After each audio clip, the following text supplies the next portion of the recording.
Does it ever frustrate you that it takes so long to make the kind of movies you want to make? Oh yeah, absolutely. By nature, I think the industry just moves very slowly, and so um, everything is a process, and there's so much you don't control. There's so much that's sort of out of your hands, and so yeah, it's sometimes it can be frustrating.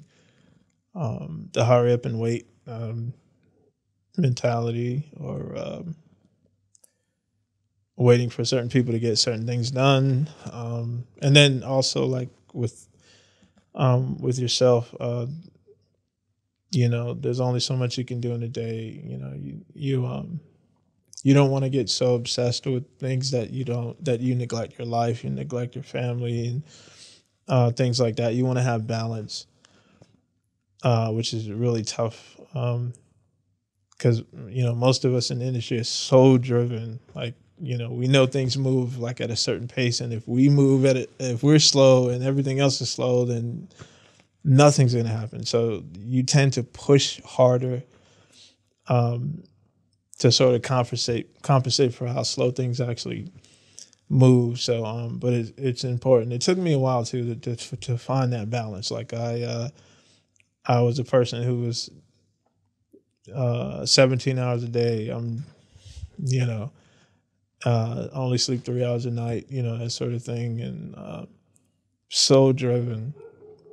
Um, and after so many years of it, you realize like um, it's not helping that much. Like you're giving so much of yourself and your time, and you're neglecting your family, and you're like, as soon as I get this film done, I'll be able to say hi to you, that sort of thing.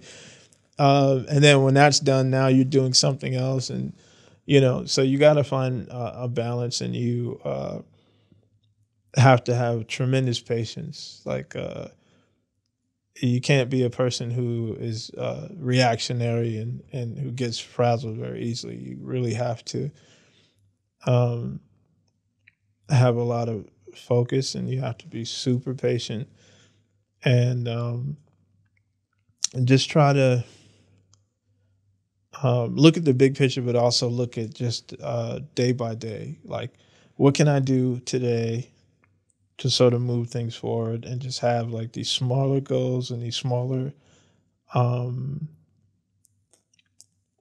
levels that you can sort of reach, and these goals you can hit every day to sort of continue to push towards what you want, and eventually you'll get there. Like some projects take years to finish, and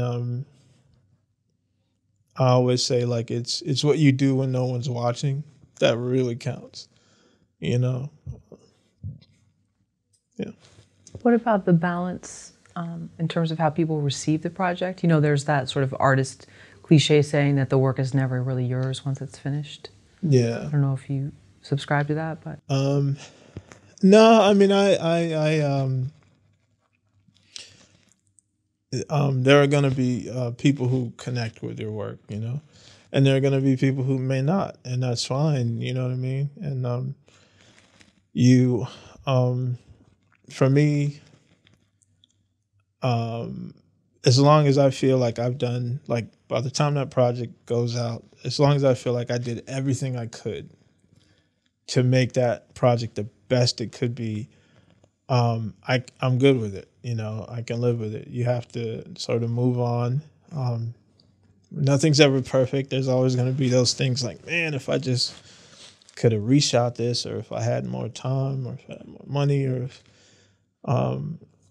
but I think as an artist, like that's just natural. Like we all do that. Like we all are perfectionists, and um, but yeah, you have to sort of be okay with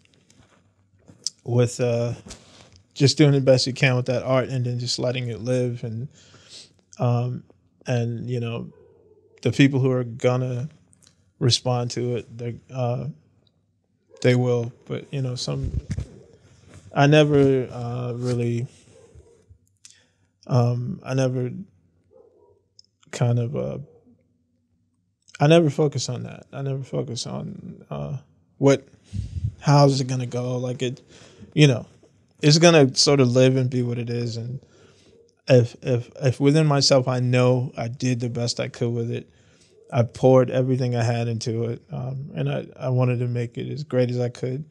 I'm good with it. You know what I mean? And so far it's been cool. Like I've done pretty good. It's like gotten the energy's been good with the kind of films that I make. Yeah, I'm happy with where the fan base is right now. With my material. But everything I do uh, for the people watching. Like I really want to give them like um, the best experience they can with that piece of art, and entertain them as much as I can. And I always want to put more value into it than the sum of the resources I had at the time. If I have $150,000 and I make a project, I want it to look like I spent $500,000 or $1,000,000. That sort of thing. So I'm always sort of pushing as far as I can with the production value, with sound composition, lighting, actors, like everything.